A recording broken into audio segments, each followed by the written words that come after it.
was watching hot contracts early in the morning, and I noticed this Funky Ape Yacht Club had just minted out, and I was wondering if I should ape in or not. Hey guys, welcome back to NFT Academy. Today we'll talk about left-facing Bored Ape fakes. Let's head into it. Bored Ape Yacht Club is among the most expensive collections of NFTs today. The hype of the unique collection has caused some of the Bored Ape pieces to sell for millions of dollars. Naturally, there are others who wish to cash in on this hype, and now it seems they are fighting among themselves to get the bigger chunk. The current hottest NFT collection in the world, the Bored Ape Yacht Club, has sparked two copycats who are currently beefing on Twitter over who is the actual fake Bored Ape Yacht Club. The Bored Ape Yacht Club is a collection of over 10,000 Bored Ape NFTs, with owners from Steve Aoki to Post Malone to Jimmy Fallon. The highest sale for one of these melancholy monkey pigs is currently sitting at $3.4 million, so you can see why people are going absolutely wild for them and why they've now sparked copycats. So I'll give a quick rundown of what's happening with this project. Case in point, two ripoffs of the Bored Ape Yacht Club have been fighting each other for which one is legit. On one side, there's the Funky Ape Yacht Club, or PAYC, which launched earlier this month. The other, PHAYC, satirical use of the word fake, launched later in December. Both have one thing in common: they thrive off BAYC. Both the projects comprise NFTs, which are exactly the same as those in BAYC, only flip horizontally, meaning they simply flip the right-facing Bored Ape to face the left and sell them as their own line of NFTs. Well, some might wonder who would pay for that. Know that both the projects sold out within hours of launching, though the collections have been facing bans from marketplaces ever since. Recently, NFT marketplace OpenSea banned both PHAYC and PAYC on grounds of copyright infringement. Now the projects are looking for safe marketplaces where they can be traded without scrutiny. Interestingly enough, the competing collections don't seem to be much concerned about this. What they're busy establishing right now is that who is better among the two. The flip monkey pics were initially offered for free and then listed for around $157, as the cheapest Bored Ape currently sits around $200,000. That's a pretty big discount for a reverse image. PHAYC followed a similar line when it launched, calling itself satire and suggesting NFTs are currently being taken a little too seriously. A Twitter war has been going on for the same. PAYC, or the Funky Ape Yacht Club, recently adopted the hashtag PHAYC on Twitter to troll the other project. PAYC's founder referred to PHAYC as a cash grab fraud project, the reason being that PHAYC charged people to mint its apes. Strong words there from a project literally created by flipping images from another project. CoinDesk notes that this allowed PHAYC to rake in around 500 Ethereum. In contrast, PAYC earned only about 60 Ethereum from its paid sales. There's somewhat of a gray area around NFTs and copyright. Yuga Labs, the owner of the Bored Ape Yacht Club, owns the copyrights to its images, which is what's enabled OpenSea to boot both copycats of the platform.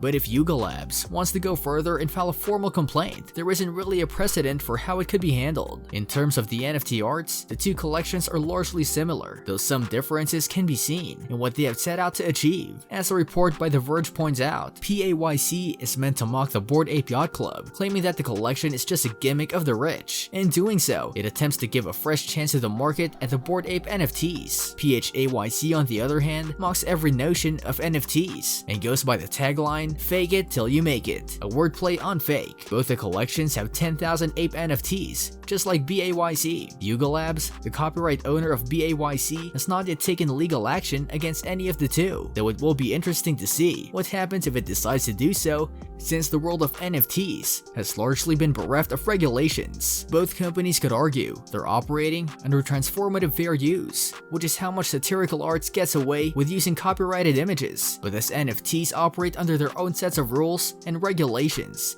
it isn't clear how this argument would track. Both PAYC and PHAYC are currently tackling the problem of how they're going to sell their NFTs with OpenSea, one of the easiest and most credible marketplaces, so not being able to list there has provided a block for them. If they are able to find another way to sell their artworks, which should in theory be possible as NFTs operate in a world where they shouldn't be tied to any one platform, they may continue to do so until Yuga Labs takes further steps. What do you think about this Bored Ape standoff? Would you invest into the NFT space if you had the money to? What do you think where the market is heading? Tell us in the comments. This brings us to the end of our video. I hope you enjoyed it. Hit like if you did, and don't forget to subscribe to our channel so that you don't miss any of our videos in the future. Also, watch the 2 videos that are on your screen because I'm sure you'll love them. With that, I'll see you in the next video.